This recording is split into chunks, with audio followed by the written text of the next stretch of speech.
આજરોજ તારીખ 10મી જાન્યુઆરી 2026ના રોજ શ્રી પાળિયાદ ગ્રામ પંચાયત સંચાલિત વડોદરિયા સુખલાલ ઝવેરભાઈ હાઈસ્કૂલમાં દ્વિતીય ઇનામ વિતરણ સમારોહનું આયોજન કરવામાં આવ્યું હતું। આ કાર્યક્રમમાં તાલુકા પંચાયત પ્રમુખ મંજુબેન બારૈયા, જિલ્લા પંચાયત સદસ્ય ભૂપતભાઈ દરજીયા, પાળિયાદ ગ્રામ પંચાયત સરપંચ વિજયભાઈ ખાચર તેમજ પંચાયતના તમામ હોદ્દેદાર સદસ્યશ્રીઓ તેમજ ગામના આગેવાન શ્રેષ્ઠી દાતશ્રીઓ કુલદીપભાઈ ધાદલ, કિશોરભાઈ ધાદલ, મહેન્દ્રભાઈ બી કે પરમાર સાહેબ, મોરભાઈ જાપડિયા અને બીજા અન્ય આગેવાન શ્રીઓ અને નગરજનોની ઉપસ્થિતિમાં વિદ્યાર્થીઓને પ્રોત્સાહિત કરવા માટે એક સાંસ્કૃતિક કાર્યક્રમ અને ઇનામ વિતરણ સમારોહનું આયોજન કરવામાં આવ્યું હતું। મહેમાનોને પુષ્પગુચ્છ અને શાલ અર્પણ કરી સ્વાગત કર્યા બાદ વિદ્યાર્થીઓ દ્વારા વિવિધ સંસ્કૃતિ કૃતિઓ રજૂ કરવામાં આવેલ હતી। શાળા પરિવાર દ્વારા વિદ્યાર્થીઓને ધોરણ 9મી 12 સુધીમાં પ્રથમ, બીજું અને ત્રીજું સ્થાન પ્રાપ્ત કરનાર વિદ્યાર્થીઓને અનુક્રમે 2000, 3000 અને 4000 રોકડ પુરસ્કાર તેમજ પ્રમાણપત્ર અને શિલ્ડ આપી પ્રોત્સાહિત કરવામાં આવ્યા હતા। દાતાશ્રીઓ દ્વારા સમગ્ર કાર્યક્રમને રોકડ ભેટ આપી પુરસ્કૃત કરી હતી। શાળા પરિવાર, ઉપસ્થિત નગરજનો, ભૂતપૂર્વ વિદ્યાર્થીઓ, આમંત્રિત મહેમાનોનો આ તકે ખૂબ જ હાર્દિક આભારની લાગણી વ્યક્ત કરે છે અને આગામી સમયમાં આવો જ સહકાર મળે તેવી અપેક્ષા રાખે છે। આજના આ કાર્યક્રમના ભોજનના દાતા શ્રી રાજુભાઈ સમગ્ર શાળાના વિદ્યાર્થીઓને આમંત્રિત મહેમાનો માટે ભોજનની વ્યવસ્થા કરેલ છે તેમજ મીઠાઈ દાતા તરીકે મોરભાઈ જાપડિયાએ સહયોગ આપેલ છે, જે બદલ શાળા પરિવાર તેમનો આભાર માને છે। આ સમગ્ર કાર્યક્રમનું રિપોર્ટિંગ જયદેવ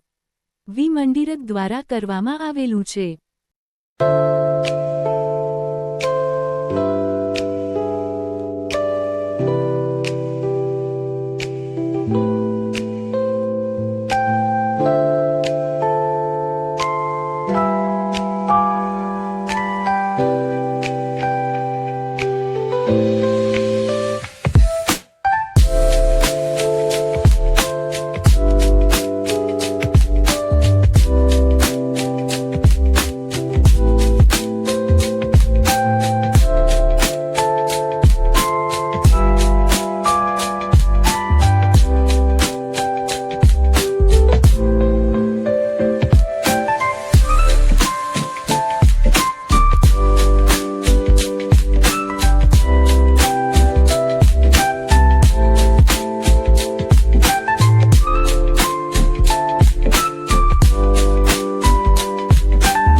નમસ્કાર, મારું નામ બાવળિયા ઉર્મિલા મુન્નાભાઈ છે। અત્યારે હું ધોરણ 11માં અભ્યાસ કરી રહી છું। પહેલાં હું ભૂતપૂર્વ વિદ્યાર્થી તરીકે VSZ હાઈસ્કૂલમાં અભ્યાસ કરતી હતી અને એના માર્ગદર્શનથી મને સારા એવા ટકા પ્રાપ્ત થઈ અને હું આ સ્કૂલમાં પ્રથમ સ્થાને છું અને આજે એનો સન્માન કાર્યક્રમ છે અને મને ઇનામ વિતરણ કરવામાં આવ્યું છે અને મને ખૂબ જ ગર્વ મહેસૂસ થાય છે અને હું ખૂબ જ આ સંસ્થાની આભારશીલ છું અને ખૂબ જ ગર્વ મહેસૂસ થઈ રહ્યો છે અને હું બહુ આભારી છું આ સંસ્થાની કે જેને મારો સાથ સહકાર આપ્યો છે અને મને આટલું બધું માર્ગદર્શન પૂરું પાડ્યું છે, જેનાથી હું મારો જે સફળતા છે એ હું પ્રાપ્ત કરી શકી છું અને આ સંસ્થાએ જે મને લાગણી આપેલી છે, સાથ સહકાર આપ્યો છે, હું કોઈ દિવસ ભૂલીશ નહીં અને એમનો જે ઉપકાર છે એ પણ કોઈ દિવસ ભૂલીશ નહીં। Thank you.